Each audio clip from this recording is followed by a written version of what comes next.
So LSU gets selected to play Central Florida in the Fiesta Bowl. Saints try to rebound following their loss to the Cowboys. All that coming up.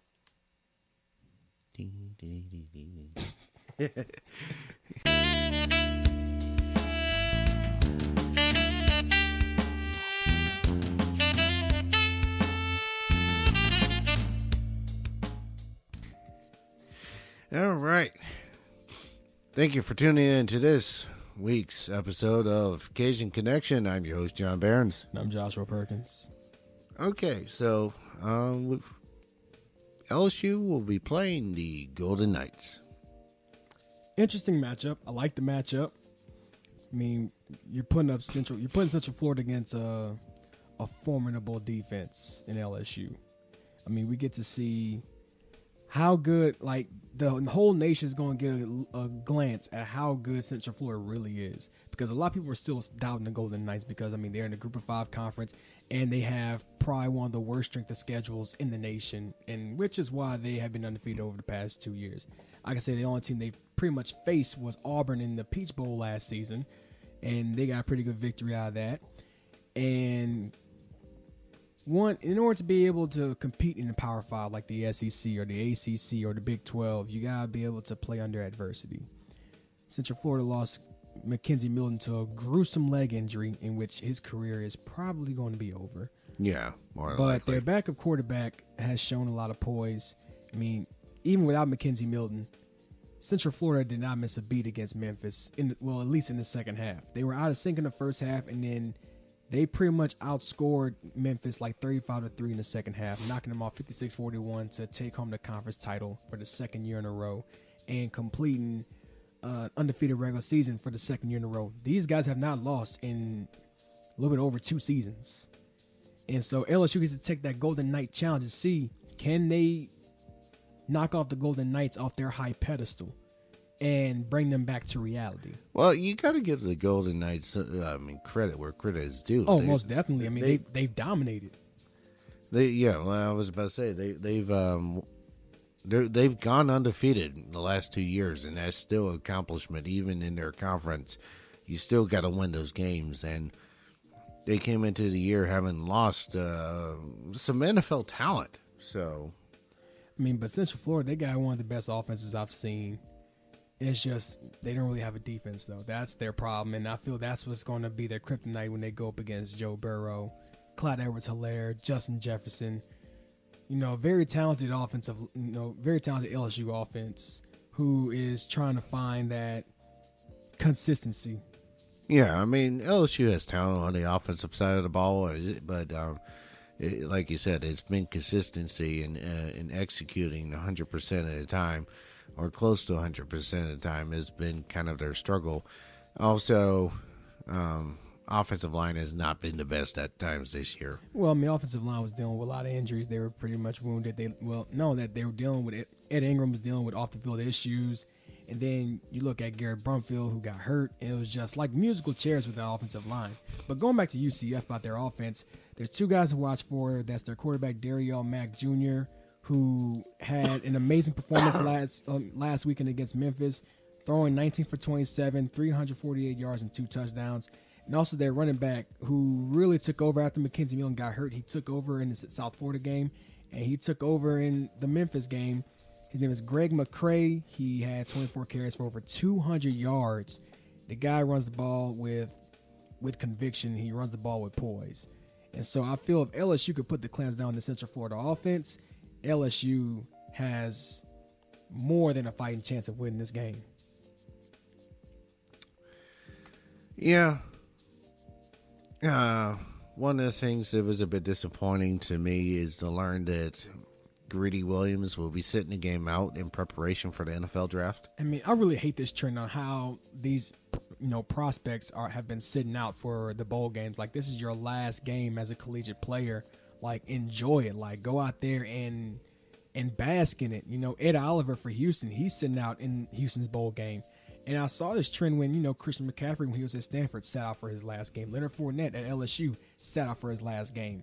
And I understand you're a top draft prospect and you're doing everything you can to avoid getting hurt before going into the off season, before going into the combine, before pro day, because you want to make sure you keep your stock where it's at, or you want to raise your stock a little higher. Because if you're injured, the first thing the scouts are going to say, well, he can't stay healthy. And that's going to look really bad as far as getting into the draft. That's going to really hurt your stock. And so, I mean, I know, but I mean, Devin White's going to be playing. I mean, from an emotional standpoint, it'll be a lot better, you know, to be out there with your team one last time, to be able to suit up and be out there with your brothers, you know, your brothers in arms one last time, one last ride, one last hoorah for your team. I mean, this is a team that's recruited you. This is a team that's giving you the best years of your life. This is a team that's giving you opportunity, open doors for you. And, you know, I call it like a way, you know, of, you know, turning it back on. Like, look at Ohio State defensive end Bosa, who is a top defensive prospect in the draft this season. And middle of the season, he left. And I think the game after that, they lose very handedly to Purdue. And just the departure of Bosa from the team, because at the time he was dealing with an injury and he wanted to focus on getting healthy. Business-wise, great decision. Business-wise. Morally and emotionally, not the best decision. And not only that, I feel like Tim Tebow said it best. I mean, doing stuff like that can come back to haunt you in years, because you want to be able to sit your kids down, or, you know, 20, 30 years from now, you won't be able to sit your grandkids down and be like, this was the time that me and my team, you know, went into the 14 playoff. This time me and my team was able to give UCF their first loss. You can reminisce on that. Well, you sat out. Now you won't be able to reminisce on it, you know? Yeah. And, I mean, is it because it's not the playoffs? Is that why? I mean, if this were the playoffs, I mean, you would like to think that Williams would play. Oh, most definitely. I mean, he pretty much would have no choice. Like, Ed Orgeron would be like, you have no option. You are playing this game.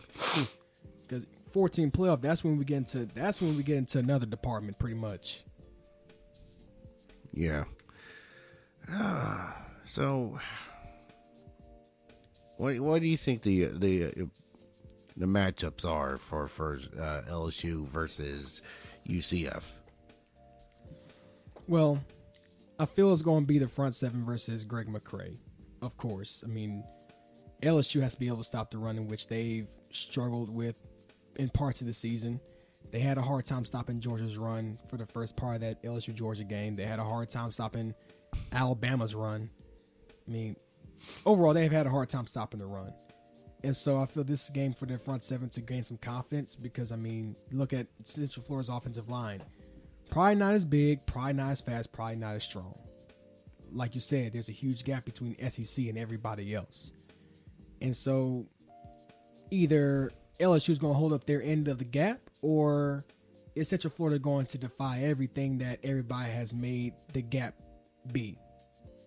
Another one would be that secondary, because I'm pretty sure the secondary is going to be led by Grant Delpit in this game. It's going to be the secondary versus Darriel Mack. Darriel Mack, this is only going to be his second start. But what he's trying to do, he's trying to build momentum going into next season. Because, I mean, safe to say next season he will be the undisputed starting quarterback of the Central Florida Golden Knights. And so what Central Florida wants to do, they want to beat LSU. They want to finish off a second straight undefeated season.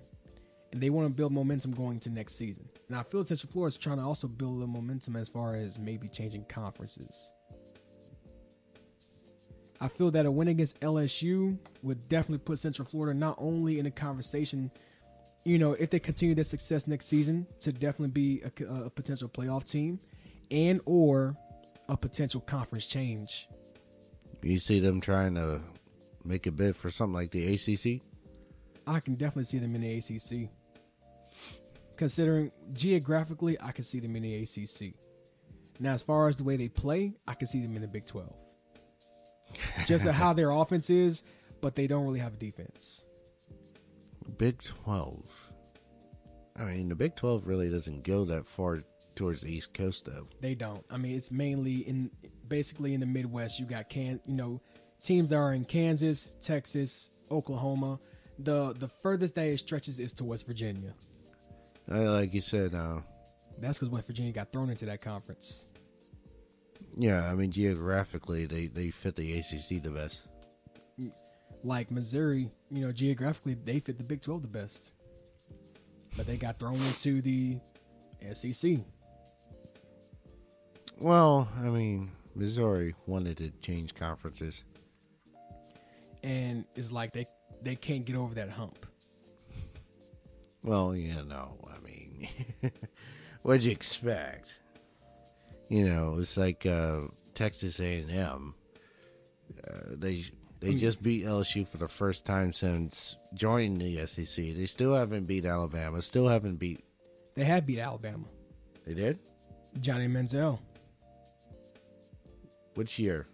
All right, you remember this was the year after Alabama beat LSU for the national title, and this was the LSU's first game against Alabama since the national title game.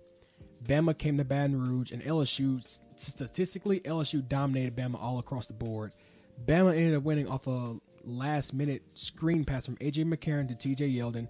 Bama won the game 21-17, and basically LSU exposed Bama on all cylinders. So Johnny Manziel and Texas A&M pretty much went into Bryant-Denny Stadium in Tuscaloosa, basically picked off the bones and finished off Alabama.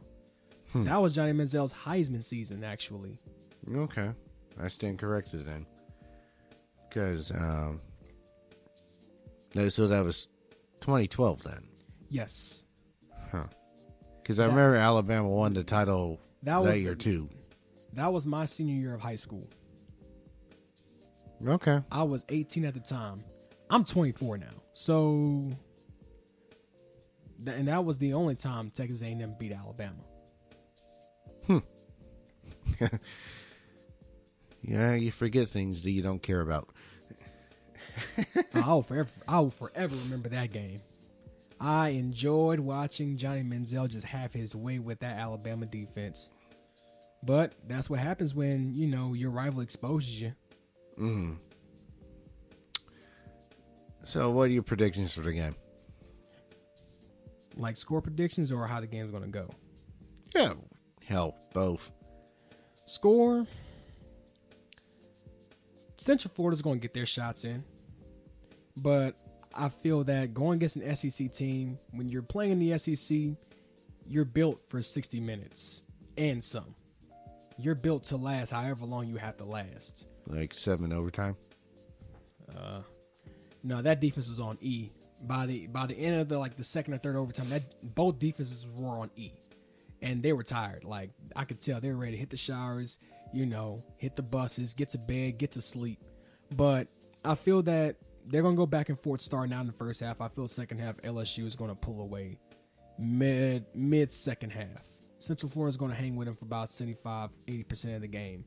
Just due to, how the Knights fight, Mm-hmm. And so I feel that score prediction, defense is going to give up their fair share, especially without having Greedy Williams out there. I'm going to go ahead and say 37-28 LSU wins. Okay, so like a 9.1? It's not going to be a blowout. I don't see it being a blowout. I say 37-28 LSU wins. I'll give you that. I like that score. And I have to agree with you. I do think that UCF will be able to hang with LSU for, at least a half. Maybe 3/4. But I mean, just due to the atmosphere and just due to the circumstances. Because ever since Mackenzie Milton got hurt, Central Florida, they haven't only been playing for themselves, but they've been playing for Mackenzie Milton. And I feel that has given them that mental and emotional edge over their opponents. Because, Mackenzie Milton meant so much to that program. He meant so much to that school before going down. I mean, he still means a whole lot to that whole city. Mm. All right. Saints moving on from the loss to the Cowboys. They're going to bounce back. They got the Tampa Bay Buccaneers this weekend. And Tampa Bay, they haven't been playing too bad as of late, as far as past couple weeks has been concerned. I mean, they got Jameis Winston back out there, quarterback. Defense looked amazing against a very talented Carolina offense this past weekend. They picked off Cam Newton 4 times. They were able to get into the backfield, with Jason Pierre-Paul. This Buccaneers team is not a team to overlook. Though they're 5-7 and they're pretty much a game out of last place in the NFC South, they are a team that can serve as spoilers. And this is the same Buccaneers team that knocked off the Saints week 1 and hung 48 on them in the Superdome. So, I'm not going to really see this being a blowout, but I do see the Saints putting up a much better offensive performance than they did against Dallas. I do still see them putting up a good defensive performance because the defense has improved over the past few weeks. They gave up 14 to Cincinnati. They gave up 7 to Philadelphia. They gave up only 17 to Atlanta. They only gave up 13 to Dallas. So the scoring defense, the run defense is there. Pass defense does still need a little work. Though they sacked Dak Prescott 7 times, though they rattled him pretty much the whole game, Dak Prescott still passed 24 of 28, which is almost 90% completion percentage. Yeah. And New Orleans can clinch the South with a win. Simply just all they need is a win, and they clinch the South. And when you clinch your division, that means one thing only: playoff berth. Yeah, so they'll be the second team to clinch a playoff berth. Rams did it this past weekend with a win, which had New Orleans won, they would have already clinched, but they didn't win, so they had to wait at least 1 week. I wish they would have won this past weekend. I wish Saints would have won this past Thursday.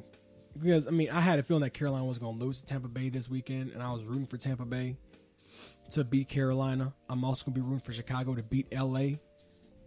just so we can go ahead and win this Sunday and get that home field advantage. Well, yeah. I'm sorry, dome field advantage. Well, there's still a chance that the Rams could lose to Chicago, especially seeing how they have to go to Chicago to play. Big question is, does Trubisky come back yet? Because I know they held him out precautionarily against who was it? The Giants. The Giants, yeah. I think he was questionable going to the game. I don't think. If he was questionable going into the game against the Giants, I feel that he will be suiting up against the Rams. And I do feel we will see Trubisky back. This is a really big game for the Bears because they want to create more separation in their division. They also want to get another game closer to clinching a playoff berth. So, because, the NFC, North is not decided yet. You have the order of march, you have the Bears, Vikings, Packers, Lions. Decision's not decided yet. So I feel that all hands are going to be on deck in this one. They're going against probably the best offense in the league, led by Jared Goff, Todd Gurley, Robert Woods. That's just a few to name. Right. And also, LA's matchup against Philadelphia, it doesn't look like a cakewalk anymore either. Philadelphia, it seemed that their loss against the Saints has revived them as a team. I feel that it was a loss that they needed to kind of like a huge, a huge kick to the face that they needed to kind of like get their attention.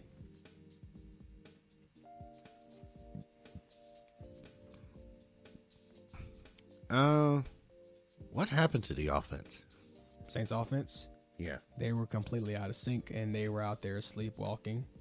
I don't know what they put in the water out there in Dallas, but they were just... Defense was on point.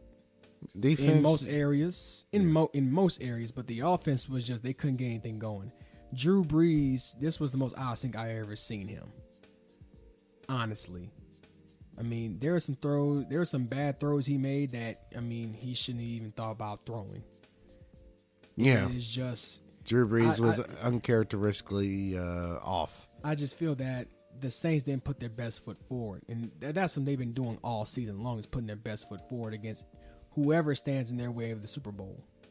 Right. But the Cowboys did not come up with the blueprint. That was not the blueprint to beat the Saints. 13-10. Oh, they held an explosive Saints offense to only 10 points, and They held Drew Brees in the check. Well, what about the Saints defense? Oh, let's talk about Saints defense for a second. A season high 7 sacks, 2 by David Amiata. So also Ezekiel Elliott gets held to under 100 yards rushing. Yeah, I mean, all 13 of Dallas's points came in the first half. So the Saints defense shut them out in the second half. Though the Cowboys drove the ball, they wasn't able to finish. Cowboys also, I want to say, turned the ball over 4 times. Oh, I think it was like 3. Oh, 3? Okay. I mean, I know they fumbled a couple times, though. I know they did. Yeah. But, but people want to say that's a blueprint to beat the Saints.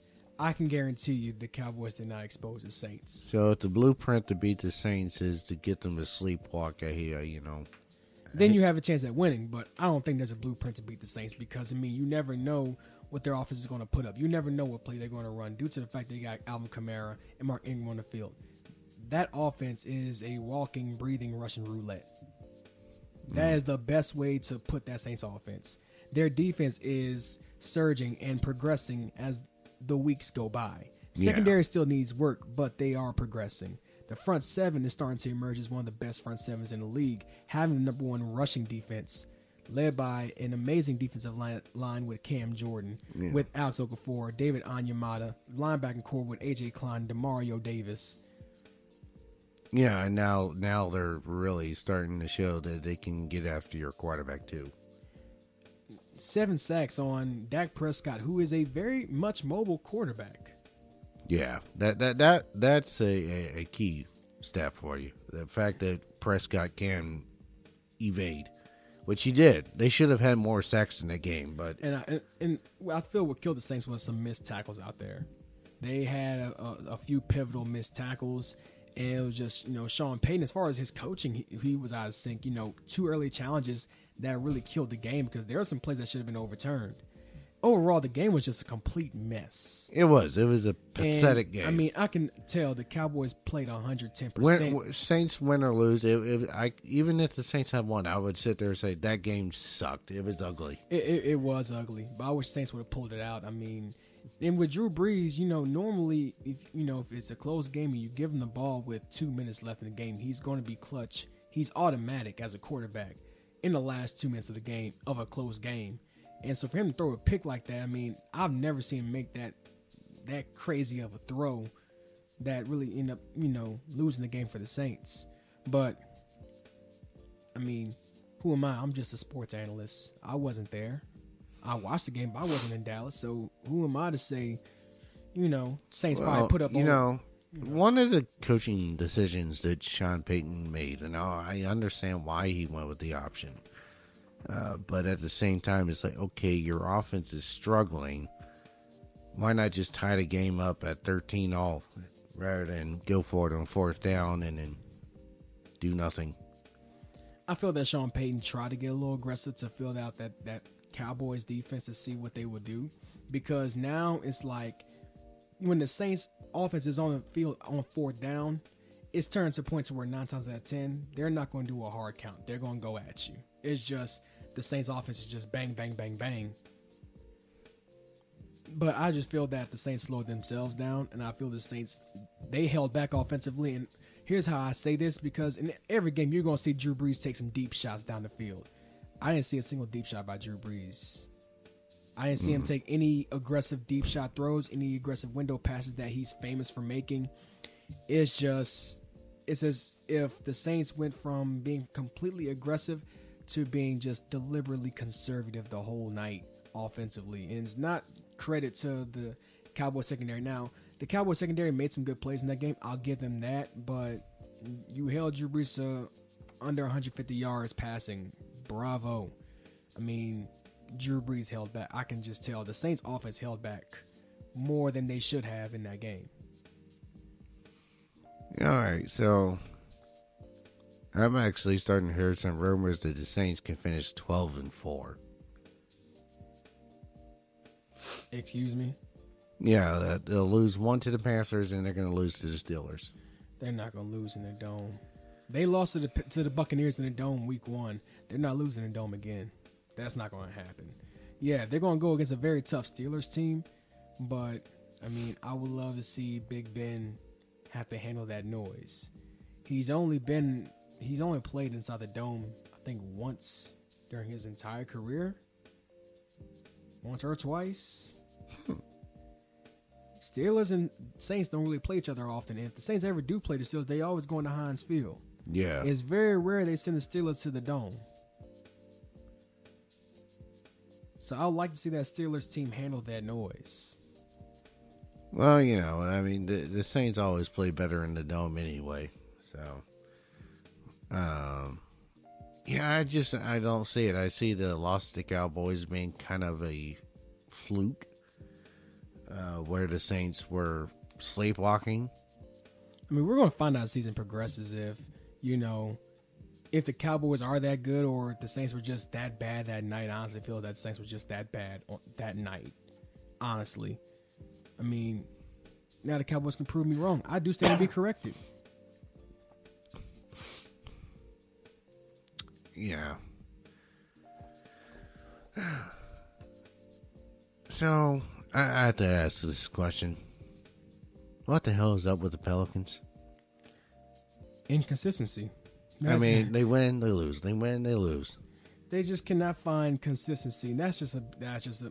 I know I say consistency a lot, but it's a huge thing. It's a hallmark when it comes to being on a team. When it comes to being in a league, consistency is the hallmark.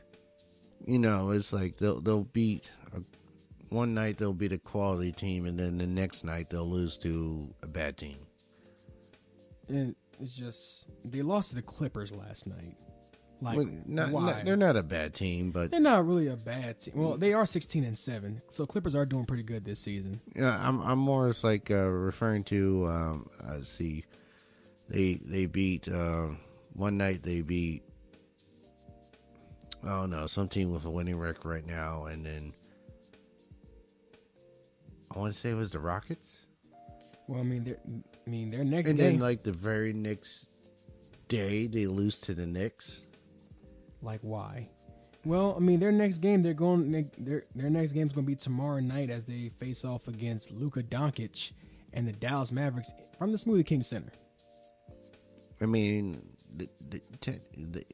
they should win that game, but they're probably not. Exactly, it is like there's no guarantee that they're going to win that game, even though they should. It's just I feel that this team needs to really come together and really get things together. I mean, because the worst things get. I mean, because there's been rumors about Anthony Davis going to another team. Probably this season. Yeah. But there's been lots of rumors. The potential of trading him mid-season. But you do know for the Pelicans to trade Anthony Davis, do you know that it's going to take for a team to give us an offer that we cannot refuse?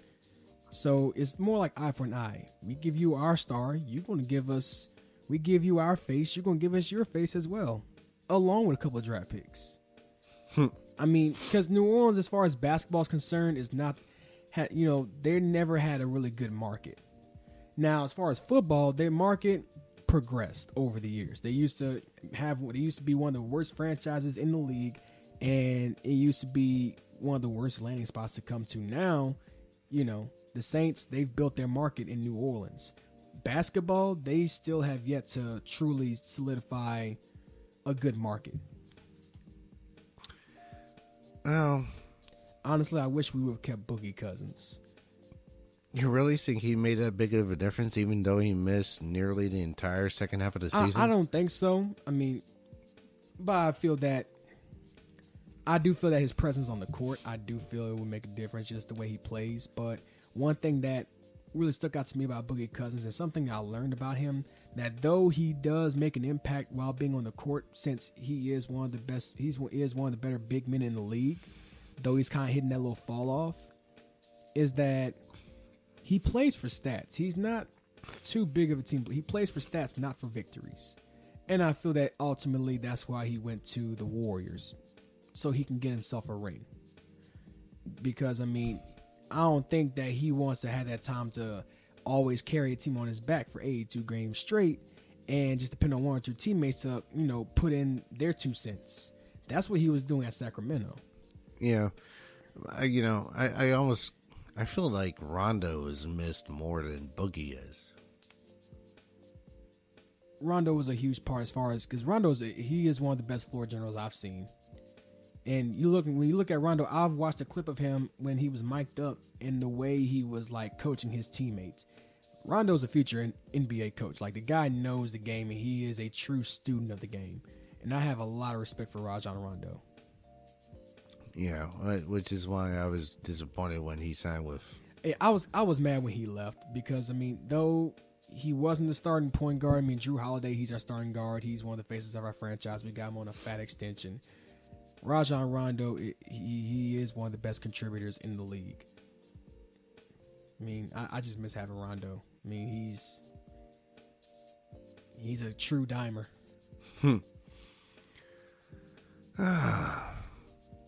So, I mean, we'll just have to see how the season progresses. Yeah, we're going to see. I mean, look, we're only 25 games in. There's like 50-some games left to go. And then, you do have to consider that, I mean, the Pelicans didn't really hit their stride until midway through the season last year. So that's true because the Pelicans were barely in the playoff race midway through the season. And Boogie went down, and it was just the Pelicans just found their revival. Yeah. Well, that trade for Mirotic also helped. Yep. I have Nikola Mirotic out there. He's emerged as one of the leaders of the team as well. He's acclimated himself into the Pelican system.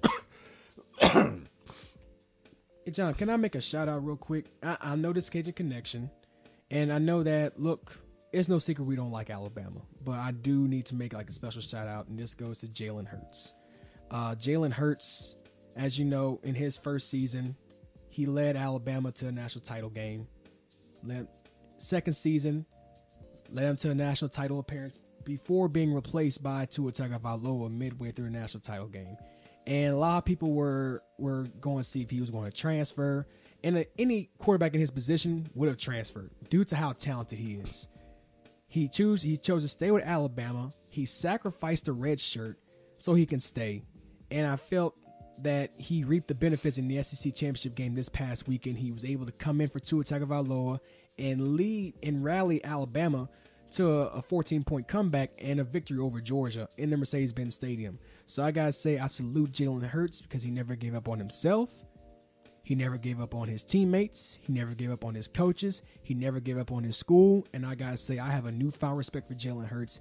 Great stand-up guy. Jalen Hurts, I respect the living hell out of you, man. Okay. Touching. Your grace period has now officially ended.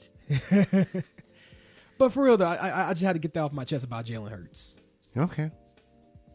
We can shut up about Bama now. All right. I'm going to shut up about Alabama. Bama, I hope y'all lose. Yeah. So, yeah, what are your hopes looking forward towards the rest of the season as far as the Pelicans go? It's going to be a lot of up and downs. I do hope that they do make a splash because, the trade deadline is one of the busiest times in NBA. And I hope the Pelicans make a splash in this one, just depending on how their salary cap is. As you know, the Bensons have been horrible with salary cap over the years. I just hope that Gale turns the fortunes for the Benson family as far as the salary cap is concerned. If the Pelicans can get their salary cap to where they need to be, they can bring in another big star to complement Drew Holiday and Anthony Davis. They were able to bring in Julius Randle, but it seems that they need to bring in at least one more big-time player, at least one more major contributor.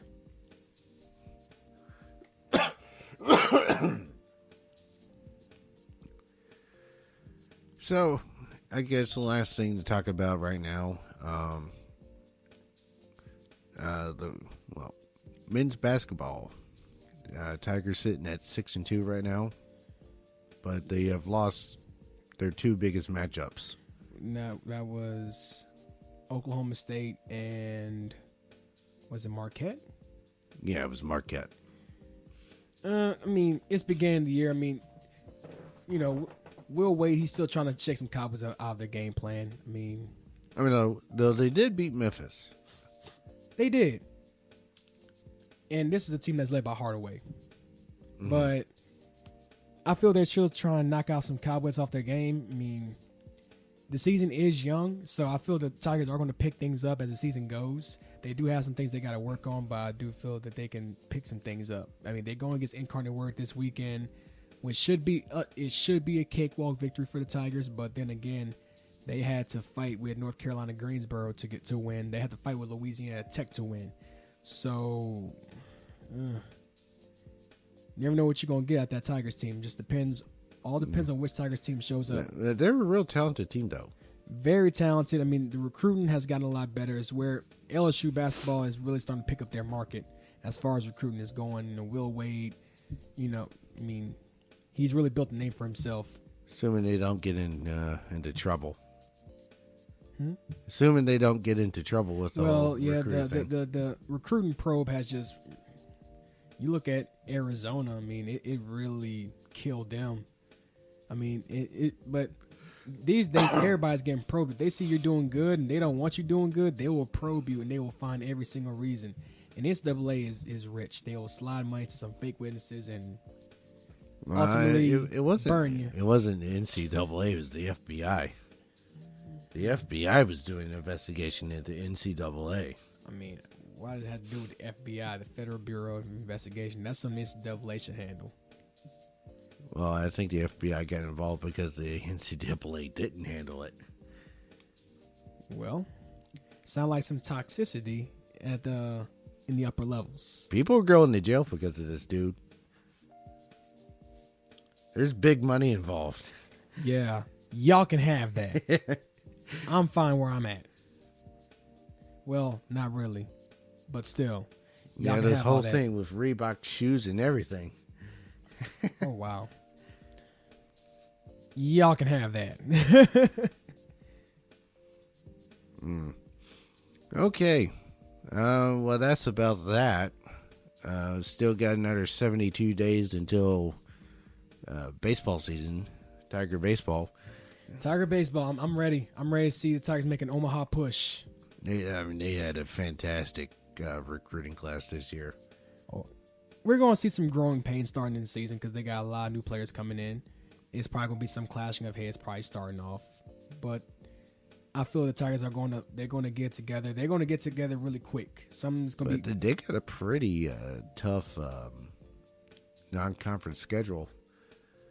You know, they have a 3-game series against Texas, and I believe they also have a 2-game series against Notre Dame. So it's going to be a grind. Interesting. So we're going to see how LSU baseball handles it. But Paul Manera is going to rally them, and he's going to get them together real quick. So I'm excited for baseball. They got Omaha push. This is the year Tigers go back to Omaha. Again. Yeah, well, you know. Also, they need to update that intimidation board. They need to update that. Yeah. Because it looks faded. It looks pretty faded. Like, put up something like cool, something modern. But then again, it just might just be, like a landmark on the LSU campus. Well, you know, I mean, it would be nice if they add another date to that. They should. If the Tigers win another national championship game, which they will within the next 2 to 3 seasons, might be next season. I hope. Might be this upcoming season. Yeah. I mean, then it's time to update the intimidation board. The trend that I see with the Paul Manera era, they've kind of fallen into right now, is that the Tigers are a legit contender for Omaha every other year, which this would be. Because I mean, the year that they are contenders for Omaha, they have their players, but next thing you know, I mean, a lot of these players are MLB prospects. Yeah, lose a lot of them to the draft, and then he has to start over. But you look at how quickly Paul Manera rebuilds. It only takes him one season. Like this past season, they went through their rebuilding season. Now they're about to be competing again because the new guys that came in last season during the rebuild season, they got experience in their belt. They're a little more seasoned. They have evolved their game, and then they're bringing in a remarkable, an amazing recruiting class. And so now here comes it's kind of like the crawl and walk are put into one when he goes through his rebuilding phase. Now the Tigers are about to run full speed. Yeah, I mean, it's like, let's see, because they made They made the World Series in 2012, or was it? No, it's 2013. 2013, 2015, 2017. So every other year right now, and they should compete for Omaha this 2019 season. So it's coming. Watch out for them Tigers. They're going to be running full speed. However, this past recruiting class has the meat to it, to where it could be potentially like the I want to say the 08 recruiting class. You talking about the year they beat Texas for the national title? No, that was 09, but they got to the World Series in 08 as well, and it was that 08 recruiting class that made a huge, a huge, contribution towards that, because it brought in, Ryan Shemp and DJ LeMahieu. I remember DJ LeMahieu. And then I want to say Lewis Coleman was, and LeMahieu is still LeMahieu is still in the majors right now. Yeah, LeMahieu is easily becoming one of the major league's best. But I think the next big thing is Alex Bregman. He's about to go into his third season, I believe. Yeah, with the Stros. Mm-hmm. And he has emerged as one of the top players in the league. So, I mean, LSU, not only these players are performing well on the college level, but they're getting drafted high, and they're also making an impact in the majors. It just goes to show at how well Paul Maneri has trained them during their time in college. So, yeah. And then ultimately, I want to say it's the 08 recruiting class got them to the World Series. It was the 09 recruiting class that won it, because that brought Matuk and Austin Nola. I remember those guys. So, which they had a pretty good recruiting class last year, and they got one coming in this year. So I don't know. We may could see LSU make the trip to Omaha back-to-back seasons for the first time since 08, 09.